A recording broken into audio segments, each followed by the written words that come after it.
In our fourth video, we're going to talk about how we assign grades at Valley Shannon, and it is complex, a little convoluted, but I'm going to try to make sense of it for you. Your kids have an entire year to master their standards. They can keep trying all year long. When they have opportunities to redo, they can, because let's just face it, I am still learning how to be a principal. And if I was measured in just year one of being a principal about how well I could even ever do this, it wouldn't have been good. It would have been all right, but I certainly hadn't mastered anything. My gosh, I'm in year 11 and I haven't mastered it. So think about that in terms of how long does it take you to master something? Let's say you learned karate, or you learned piano, or you learned to mix chemicals, or I could think of a million different examples, but my point is it just take 2 days? Or is there a finite amount of time that we can give to learning? Or does everybody really have their own little timeline based on how they're learning it? And in the world that we live, I'm going to get a little philosophical on you here. In the world that we live in, do we only value people that can get it right the first time or get it right the fastest? Think about where you work. Do we only value that? Or do we value everybody that can get to that level? And I would say in my line of work, we don't look at first-year teachers and fire them because they're not as good as six-year teachers, but they're making progress towards mastery of being a teacher. So we just keep giving them more and more support, and in supporting them in different ways that they need. And I would imagine it's like that at your work too. Someone that comes in on their third day of the job because they can't do it like everybody else does it, well, everybody else had more time.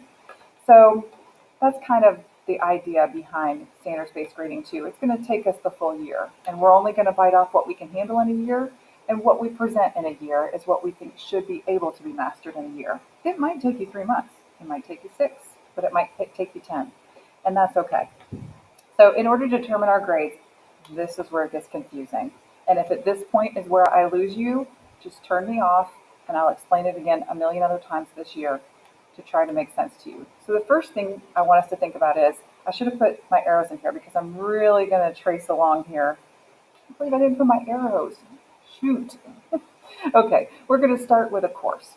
So your kids have 4 to 6 courses they're taking this year. They're definitely taking ELA, math, science, and social studies.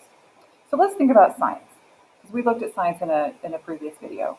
So in science class, there are individual standards. Let's even look at that. Grade 6, Unit 1, the individual standards. There were 2 priority standards and 1 supporting standard. So for this unit, I'm really only going to measure these 2 priority standards.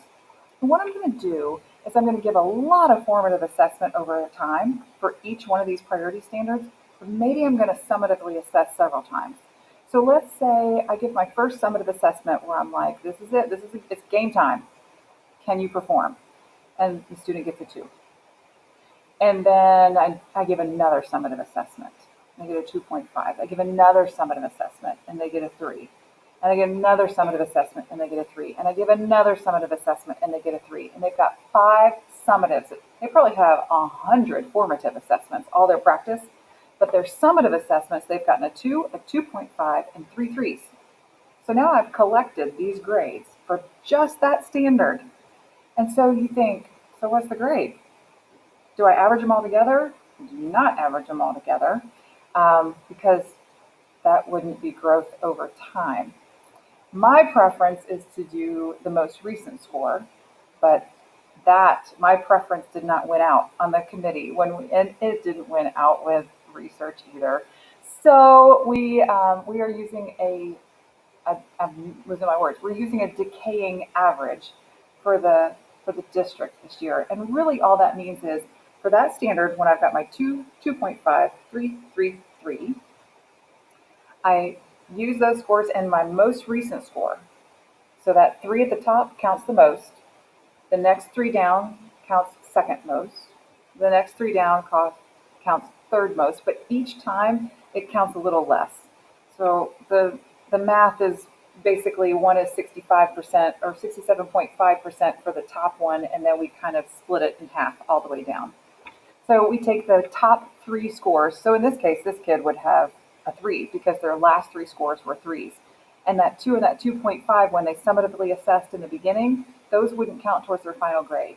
If we used a decaying average of 5 scores, the 2 and the 2.5 would factor in, but their percentages would be so small because they were the ones that were taken in the beginning.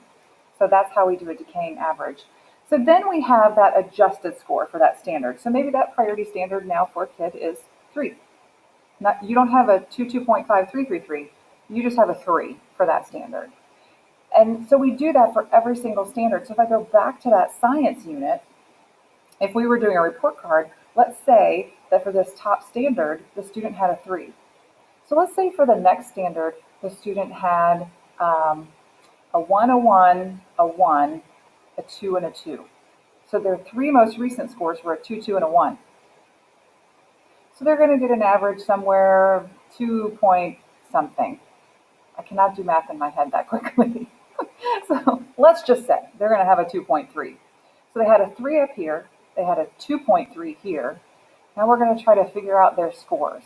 And so instead of just reporting to you individual standard scores, we're going to package them all together and we're going to tell you what they do, where they are in science. So we're going to say, all right, so they had a 3 and a 2.3. So then we use these decision rules and we say, okay, do they have all 3s and 4s? Now they have a 2.3 and a 3.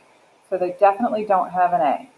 So then we look down and we say, okay, do they have 3 or less 2s? Yeah, they have 1, 2.3. So this student would receive a B in that class because they don't have all 3s and 4s. That one standard is still at a 2.3. And so if that's what the grade is on the midterm, they still have the rest of the year. They still have the rest of the year to pull that 2.3 up to a 3 because the last 3 scores are what's going to determine the overall score. Confused? Yeah, I bet you are. It is super confusing. We're going to make it make sense this year, though.